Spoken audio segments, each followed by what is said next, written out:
मित्रांनो, आपलं कौतुक नाही झालं तरी चालेल, कारण कौतुक हे क्षणिक असतं आणि लोकांच्या मनाप्रमाणे बदलत राहतं.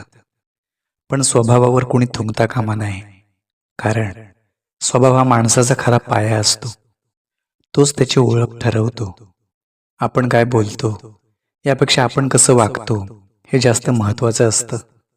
स्वभाव हा असा शस्त्र आहे जो परकी माणसंही आपली करून घेतो आणि कधी कधी जवळची माणसंही दूर ढकलतो. म्हणून स्वभाव जपणं ही सर्वात मोठी जबाबदारी असते. राग, अहंकार आणि क्षणिक भावना यामुळे जर स्वभाव बिघडला तर नात्यांमध्ये तडा जातो आणि तो तडा पुन्हा भरून काढणं खूप कठीण होतं.